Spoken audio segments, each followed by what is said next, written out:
जिसमें ये दोष 18, इसे प्रमाद कहते हैं, मद कहते हैं, ये निश्चित उसका पतन करा देते हैं। पहला, कर्तव्य अकर्तव्य के विषय में विपरीत धारणा होना, भारी दोष है ये। इसीलिए सत्संग और शास्त्र स्वाध्याय करना ही चाहिए, जरूरी है। जैसे प्राणों के पोषण के लिए अन्न, जल, वायु जरूरी है, ऐसे ही हमें जीवन यात्रा के लिए सत्संग जरूरी है, शास्त्र स्वाध्याय जरूरी है। मुझे क्या करना चाहिए, क्या नहीं करना चाहिए, इसका ज्ञान होना चाहिए। हम कोई पशु नहीं है, मनुष्य शरीर है। कर्तव्य अकर्तव्य के विषय में विपरीत धारणा, ये करना चाहिए, ये नहीं करना चाहिए, ऐसी उसकी कोई धारणा नहीं, जो मन में आया सो कर रहे हैं। ये क्या है? प्रमादी मनुष्य का लक्षण है। अहंकारी, मद दोष से युक्त, ये पतन को प्राप्त होता है, दुख को प्राप्त होता है। दूसरा, असत्य भाषण में सुख मानना। देखो, क्या झूठ बोलने के बाद आपको जलन होती है? मैंने क्यों झूठ बोला? आपका हृदय जलता है? नहीं। तो प्रमाद स्थिति है। मद रूपी दोष के ये 18 लक्षण बता रहे हैं जो नाश कराते, पतन कराते हैं। तो झूठ एक तो बोलिए मत। कहीं ऐसा अवसर हो, किसी के प्राण बच रहे हो, किसी का बहुत मंगल हो रहा हो, तो चलो बोल देते। व्यर्थ में केवल झूठे ही लेना, झूठे ही देना, झूठे ही भोजन, झूठ चबेना, व्यर्थ का प्रपंच। झूठ क्यों बोलते हो? झूठ राधा राधा राधा उचित बोलो। कई लोगों का मानना है कि झूठ के बिना व्यापार ही नहीं चलेगा।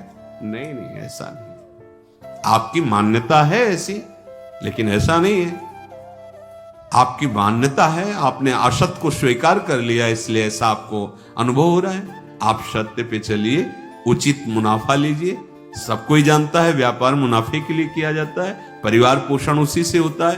तो ऐसा नहीं कि उसमें आप झूठ बोलें कि कसम से कहते हैं 120 का लाए हैं, बस आपको कोई मुनाफा नहीं, 120 का दे देंगे। घर के हो आप, ले हो। नहीं नहीं, हम 120, 110 अब इसके नीचे नहीं। अब कहां गई तुम्हारी कसम? अभी बोल लेते बेमतलब झूठ। हम कितने का लाए तुम्हें मतलब नहीं, मैं 120 का देंगे आपको, लेना हो ले, चले जाइए। हमारी दुकान में फिक्स रेट है, अली खत्म।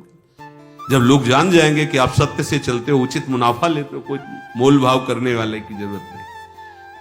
थोड़ा ये कि बेईमानी से 150 रुपया ज्यादा आ जाएंगे, तो जाके लाखों का हिसाब बना देंगे निकलने का। ये भी तो दिमाग में रखो। वो हिसाब ऐसा बनाएंगे, लाखों रुपया दवाइयों में जाएगा। होश में, अधर्म के द्वारा कमाया हुआ धन न इस लोक में सुख देता है, न परलोक में। कह रहे हैं कि असत्य भाषण, झूठ बोलना। तीसरा है सबके गुणों में दोष दृष्टि देखना। जहां किसी की बड़ाई सुनी, शुरू हो गए कमी देखना। दोष है जैसे मदिरा पीना, व्यभिचार करना, जुआ खेलना, हिंसा करना, धर्म विरुद्ध आचरण करना, ये दोष है। इनको अपने अंदर से त्यागना है। दूसरा कोई हमारा मित्र है तो उसको सलाह दे देते हैं कि आज सत्संग में सुना है, ऐसे ऐसे दोष नहीं करने चाहिए। पर अपनी क्या वृत्ति होती है कि जो वास्तविक प्रशंसनीय है, सद्गुणी, उनमें भी दोष दर्शन करना, कहीं ना कहीं छिद्र देखना और उसको विस्तार पूर्वक वर्णन करना। जो तीसरा ये पतन का मार्ग का दोष है, सबके गुणों में दोष निकालना। चौथा, हर समय स्त्री विषयक कामना से युक्त रहना। जिधर दृष्टि जाए, जहां भी स्त्री शरीर में, बस गलत भाव से देखना। पांचवा है सदा धनोपार्जन में ही वृत्ति लगाए रखना। धनोपार्जन के लिए शारीरिक सेवा, श्रम आवश्यक है, जो आपको मिला है, लेकिन मन रखो जहां कृपा निधाना। चित्त वृत्ति प्रभु के चरणों में लगाओ। अगर चित्त वृत्ति भी धन के चिंतन में लगी, शरीर भी धन की क्रियाओं में, तो फिर भोग बुद्धि रहेगी, योग बुद्धि तो रहेगी नहीं। तो मनुष्य जीवन का लाभ क्या मिला? और जब केवल धन चिंतन की वृत्ति आती है तो धर्म अंतर्ध्यान हो जाता है। छठवां, भोग इच्छा। रसेंद्री, जनेन्द्री, नेत्रेंद्री, श्रवणेन्द्री, घ्राणेन्द्री, इनका केवल एक ही लक्ष्य, भोगो भोगो। हम भोगों को नहीं भोग रहे, भोग हमें भोग रहे हैं। प्रतिपल हमें नष्ट करते जा रहे हैं। आयु, शक्ति, श्वास सब क्षीण हो रही, समझ में नहीं आ रहा। बस भोग चिंतन नहीं, आवश्यक भोग भोगने हैं। जल, वायु, भोजन, वस्त्र, उत्तम से उत्तम। जो धर्म विरुद्ध भोग हैं उनका त्याग, धर्मयुक्त विषयों का सेवन करते हुए प्रभु की तरफ चलना है। हमारा लक्ष्य प्रभु है। सातवां, क्रोध। हर समय गुस्सा नहीं, शांत रहो, शांत रहने का अभ्यास करो। शोक, कुछ भी नष्ट हुआ, मार अंदर से टूट गए, अब क्या होगा, ऐसा नहीं। प्रभु हैं, आज असफल हुए, कल सफल हो जाएंगे। उत्साह नहीं तोड़ना, शोकित नहीं होना। तृष्णा, जो भोग भोग चुके हैं उनकी याद में पुनः भोगों को भोगने की इच्छा। लोभ, अधिक से अधिक और भोग संग्रह हो जाए, संपत्ति हो जाए, अधिक से अधिक। चुगली करना, किसी की भी बात सुनकर किसी और को बताना, ये सब पतन के मार्ग है। दाह, किसी के सुख को देख के जलना कि क्या करूं जिससे इसका ये सुख नष्ट हो जाए, ऐसी वृत्ति होती है। ये दाह जो होती है ये बहुत डायन स्वरूप होती है। हिंसा, किसी भी तरह से, वाणी से, शरीर से, संकल्प से किसी की हिंसा करना, दुख पहुंचाना। संताप, हर समय जलते रहना होता है। जब भगवत विमुख होता है तो हृदय जलता रहता है। शास्त्र में अविश्वास, शास्त्र की बातों में ये जो मूढ़ पुरुष हैं, भोगी जन, संसार में आसक्त जन है, वो संत और शास्त्र वाक्यों पर अश्रद्धा करते हैं क्योंकि बुद्धि बहुत मलिन हो गई है। तो शास्त्रों में, संत वाक्यों में अरति और परम कर्तव्य की विस्मृति। परम कर्तव्य भगवत स्मरण, प्रभु को भूला हो। ऐसा जीवन है कि लगा है अमृत तो खा के आए हैं, मरने की तो याद ही नहीं है। बस कमाना, खूब भोग भोगना, बाल बच्चे, बस इतने में सीमित है। अरे भाई, ये तो यात्रा है, लेकिन लक्ष्य कहां है, जाना कहां है तुम्हें? कुछ क्षण के लिए तुम्हें है। ऐसे ब्रह्मलोक से देखो तो यहां कुछ क्षण जैसा लगता है। एक बार वो महाराज रैवत, बलराम जी की प्रिया का क्या नाम था, रेवती जी, महाराज रेवत, वो ब्रह्मलोक गए कि ब्रह्मा जी से पूछ लेते, कई राजकुमार देखे थे, उन्हीं से पूछ ले तुम भाग्य में कौन सा दूल्हा लिखे हो, सीधे बता दो, हम कहां ढूंढे। वहां गए तो वहां नृत्य हो रहा था। थोड़ी देर रुके रहे, जब नृत्य आदि हुआ तो ब्रह्मा जी को प्रणाम किया। कैसे आए? बोले पुत्री ब्याह योग्य है, 2-4 कुल के राजकुमार देखे हैं, उनमें से कौन है आप ही बता दो, क्योंकि भाग्य रचयिता तो आप ही हो। तो उन्होंने नाम बताया कि अमुक अमुक राजकुमारों को। अरे बोले, पता है उनकी कुल परंपरा नष्ट हो गई। बोले क्यों? बोले जितनी देर तुम नृत्य देखे हो, न जाने कितने युग बीत गए यहाँ के। समझो, वहां थोड़ी देर सभा में नृत्य हुआ तो यहां युग के युग बीत गए। तुम्हारा कितना समय, 80 वर्ष, 100 वर्ष। प्रिया प्रीतम भगवत चरणारविंद का चिंतन, भूले हुए कर्तव्य की विस्मृति, परम कर्तव्य की विस्मृति। अधिक बोलने वाला मिथ्या बोलेगा, प्रपंची होगा। नहीं, साधक अधिक बोलने वाला बकवादी नहीं होता। गंभीर मुद्रा, मौन से कभी बोला तो मीठे और धीमे स्वरों में कुछ शब्द। ये जो उद्दंडता पूर्वक वाणी को व्यर्थ करते रहते हैं, वो साधक नहीं होते हैं। हास परिहास ऐसे उद्दंड नहीं, गंभीर। वो हर इंद्री की ऊर्जा शक्ति को संचित करते हैं और उसी के बल से विषयों पर विजय प्राप्त करके निरंतर भगवदाकार वृत्ति करते हैं। आप देखो, नेत्रेंद्री को बंद कर दिया गांधारी जी ने। जब सुना हमारे पति धृतराष्ट्र बाह्य नेत्र रहित है, बंद कर दिया, पट्टी बांध ली। देखो कितनी ऊर्जा शक्ति एकत्रित कर ली। जब महान महाभारत का युद्ध हो, देखा कि भगवान श्री कृष्ण उधर हैं तो मुश्किल हो जाएगा दुर्योधन को बचना। उनका बेटा तू निर्वस्त्र होके आजा, आज मैं पट्टी खोलूंगी अपनी आंखों की, तुझे देखूंगी, मेरी जहां दृष्टि पड़ेगी वज्र का शरीर हो जाएगा तेरा, क्योंकि मैंने नेत्र शक्ति को रोका है। ये जो आप खर्चा कर रहे हो ना, ये साधु नासाग्र दृष्टि, नाम चिंतन भजन, उसकी हर इंद्री में पावर जो है वो समिट रहा है और उसी से ऊर्ध्व गति को प्राप्त। जितना आप इंद्रियों को खर्चा करेंगे विषय सेवन में, उतने ही अध्यात्म से गिरते चले जाएंगे। देखो नेत्र खोला, वो तो भगवान ने लीला करके, बच्चे हो क्या, मां के सामने ऐसे खड़े हो जाओगे, इतना तो ढक लो, पत्ते से ही ढक लो। भगवान अपने भक्त का प्रण पूरा करने के लिए कुछ भी कर सकते हैं। भीम ने प्रण किया था, जिसमें तुम ताल दे रहे हो कि बैठा लो द्रौपदी को निर्वस्त्र करके, इसी को महासंग्राम में तोड़ूंगा। तो अगर गांधारी की दृष्टि पड़ जाती तो भीम नहीं तोड़ पाते। वज्र का शरीर हो गया, चाहे जितना प्रहार करो कुछ बिगड़ने वाला नहीं। बस यहां तो उन्होंने कहा बेटा चूक कर दी, यहीं से मारे जाओगे। देखो दृष्टि को रोका तो कितनी सामर्थ्य उनकी आ गई।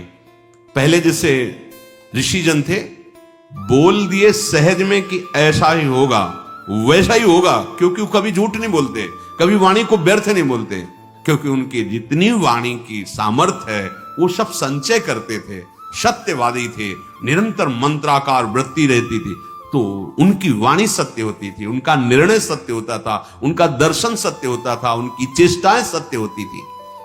यहां कह रहे कि जो अधिक बकवादी है, बहुत सावधान। उपासक चाहे स्त्री शरीर हो चाहे पुरुष शरीर, सबसे ज्यादा वाणी से अपराध होता है, इसको मौन रखिए। आवश्यक है तो उत्तर दीजिए, नहीं तो मौन शांत। फिर आप देखिए आपके मंत्र में बार बार वृत्ति, ये तो जो भजन करते हैं, देखो आप भजन जब में आपकी जब रुचि होगी तो बोलने की इच्छा नहीं होगी, अगर आप बोलना भी चाहोगे तो एक जलन होगी, ये क्रम रुक जाएगा जो चल रहा है। और अगर बोल पड़े और थोड़ी देर रुचि ले ली तो आप देखोगे मंत्र उसमें विक्षेप पड़ रहा है, वो रुक भी सकता है। बहुत सावधान। हम बोले तो भगवत चर्चा या हित सत्य प्रिय बात बोले, आवश्यक हो तो नहीं अपना नाम चलाएं, खूब सेवा करो, शरीर से खूब सेवा करो। ये जो लोग कहते हैं काम करते हुए भजन नहीं होता, अभ्यास ठीक नहीं है इसलिए ऐसा है। खूब सेवा होती, खूब सेवा, सुबह से लेकर के शाम तक खूब सेवा करते रहो, पर भजन निरंतर चलता रहता है। भजन में ऐसी त्रुटि नहीं होती कि हमारी सेवा करते समय भगवत विस्मृति हो जाए, नहीं, अभ्यास की कमी के कारण। तो अपने को बड़ा समझना, अपने को श्रेष्ठ समझना, जिसमें ये दोष 18 है, वो पुरुष निश्चित पतन हो जाएगा, निश्चित। वो जिसे नाश शब्द कहते हैं, नाश का मतलब होता है स्मृति का नाश, आनंद का नाश, उन्नति का नाश, जो आपको मानव देह में परम लाभ मिलना था उससे अब पतित हो गए। तो पहला है कर्तव्य अकर्तव्य के विषय में विपरीत धारणा, दूसरा है असत्य भाषण, तीसरा है गुणों में दोष दृष्टि, चौथा है स्त्री विषयक कामना का ही चिंतन करना, पांचवा है सदा धनोपार्जन में ही लगे रहना, छठा है भोग इच्छा, सातवां क्रोध, आठवां शोक और नवां तृष्णा, 10वां लोभ, 11वां चुगली करने की आदत, 12वां डाह, 13वां हिंसा और 14वां संताप, 15वां शास्त्र में अरति और 16वां परम कर्तव्य की विस्मृति, 17वां अधिक बकवादी और 18वां अपने को सबसे श्रेष्ठ मानना। इन 18 दोषों से अपने को बचाकर अपनी उपासना को परिपक्व करे। भजन करना कठिन, करके बचाना कठिन, बचा के पचाना कठिन, पच जाए तो सिद्ध पुरुष हो जाए, भगवत साक्षात्कार हो जाए। पहले त्रिगुण के रचे हुए तीनों देह, तीनों लोक, इनसे राग रहित होना, ये बड़ा ऊंचा महाभाव महाप्रेम है। रसम राधायामा भजत किल भावम ब्रजमणौ, ये बहुत दिव्य भाव है। इसका बड़े बड़े महापुरुष जन भावना भी नहीं कर सकते, ऐसा एकांतिक रस वृंदावन का है। वैकुंठाधिपति भगवान नारायण, उनके पार्षदों का अपार वैभव सुख यहां के सखा भाव वालों को भी नहीं रुचता है। ब्रज के सखा भाव वालों को भी वैकुंठाधिपति का वो महाऐश्वर्य महामहिम रुचता नहीं। फिर आगे वात्सल्य और कांता भाव तो कहना ही क्या है, फिर ये तो महामाधुर्य रस है, महाप्रेम, परम आनंद मोद। तो जिसके हृदय में सत्संग से बात बैठ गई कि तीनों लोकों में कहीं नित्य सुख नहीं है, अनित्य माया रचित, माने दिखावा, दिखाई दे रहा है नहीं। यहां से लेके ब्रह्मलोक, आ ब्रह्म स्तंभ पर्यंतम सर्वम मायामयम जगत। मां माने नहीं, या माने जो है नहीं वो दिखाई दे रहा है, जो है उसे ढक दिया, इसी का नाम माया है। आ ब्रह्म स्तंभ पर्यंतम, तिनके से लेके ब्रह्मलोक तक, स्थूल सूक्ष्म कारण तीनों देह ये त्रिगुणात्मिका प्रकृति से ही प्रभावित है। उपासक जब इस कोटि का चिंतन करता है कि तीनों लोकों के भोग सुखों का त्याग विश्ववत, ब्रह्मादिक के भोग सब विषम लागता है, और तीनों देहों से अपनापन खत्म, स्थूल सूक्ष्म अंतःकरण आदि कारण स्वभाव, ये बहुत बड़ी बात हो गई उपासना की। ये इसीलिए गुरु कृपा, रसिकों की कृपा, श्री जी की कृपा मनाई जाती है। तीनों शरीरों से राग रहित होना बहुत कठिन है। यद्यपि कहीं कोई बंधन नहीं, हम ही ने स्वीकार किया है, अस्वीकृति होना बहुत कठिन है। स्वीकृति हो गई, मैं स्त्री हूं, मैं पुरुष हूं, मैं गोरा हूं, मैं काला हूं, आदि आदि। स्वीकृति हो गई मन में तदात्म, बुद्धि का निश्चय, मन का संकल्प विकल्प, चित्त का चिंतन, अहम का कर्ता भोक्ता भाव, स्वीकृति, ये मैं ही हूं, मेरा स्वभाव, ये हमारी गलत स्वीकृति हुई है। स्थूल में, सूक्ष्म में, कारण में हमारी गलत मांगे, इंद्रियां मन करने लगे कि बाह्य भोगों में परमानंद है, ये भ्रम बैठ गया। जो भ्रमित है उनको ये बात ही समझ में नहीं आएगी, ऊपर से निकल जाएगी। अध्यात्म है, ये सत्य सच्चिदानंद प्रभु का मार्ग है, मायाकृत मार्ग थोड़ी कि तुम्हारी प्राकृतिक बुद्धि इसमें निर्णय कर पाएगी। जब तक भजन के द्वारा असाधनों का त्याग करके ये अंतःकरण पवित्र नहीं हुआ, तब तक इस बात की सोच भी नहीं आएगी हृदय में। पर बड़े भाग्यशाली हैं अपने लोग कि अपने को कथन श्रवण करने का सौभाग्य मिल रहा है। श्रीपाद कह रहे हैं, प्रकृत्यंतम गत्वा जड़ मनृत दुखात्म शकलम। अनृत माने झूठा, जितना कुछ ये रचना है ये सब मिथ्या है। वेद भी कहते हैं, उपनिषद भी, ब्रह्म सत्यम जगन मिथ्या।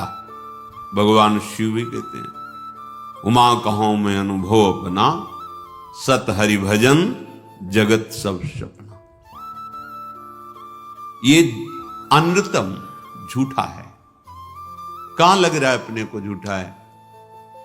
स्वप्न कहीं झूठा लगता है स्वप्न देखने वाले को, जगने वाले को झूठा लगता है। जो जग गया तब उसे मिथ्या लगता है। तो जिसके हृदय में शुद्ध सच्चिदानंद ज्ञान का प्रादुर्भाव हुआ, वो देख रहा है कि ये संपूर्ण जगत सत्य है, इसमें तो ब्रह्म, और ये जो नानात्व तो है ये भ्रम है, ये झूठा है, ये जड़ अनृतम दुखात्म शकलम।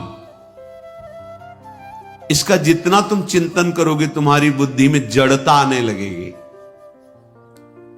प्रभु के नाम का, प्रभु के रूप का, लीलाओं का, गुण का, धाम का चिंतन करोगे, दिव्यता आने लगे। नाम जपत आई सब सोई, देव सुबुद्धि कृपा करि मोहि। जैसे जैसे नाम जप करोगे सब ज्ञान प्रकट होने लगेगा। भगवद आश्रित होकर नाम जप करते हुए असाधनों का, धर्म विरुद्ध आचरणों का त्याग, तो पवित्र बुद्धि से फिर ये बात आपको समझ में आएगी। संपूर्ण जगत कैसा है? दुखात्म सकलम। भगवान कह रहे दुखालयम अशाश्वतम। जो भगवान बोल रहे हैं, महापुरुषों को वही अनुभव हो रहा है। पवित्र बुद्धि है, हमारी अपवित्र बुद्धि है तो हमें शरीर अच्छा लगता है, शरीर के भोग अच्छे लगते हैं, शरीर संबंधी प्राण प्रिय लगते हैं। ऐसा लगता ही नहीं कि मरना है, जाना है यहां से। हम यहां जो करने आए हैं वो कर नहीं रहे, जो नहीं करना चाहिए वो कर रहे हैं। तो मृत्यु की बात सोचते ही भयभीत हो जाओगे। देखो अंदर, बातें बनाना अलग बात है, अहंकार से कुछ भी बोल दो, लेकिन एकांतिक हृदय में चिंतन करके देखो मरना है, कैसा लगता है? भयभीत हो जाओ।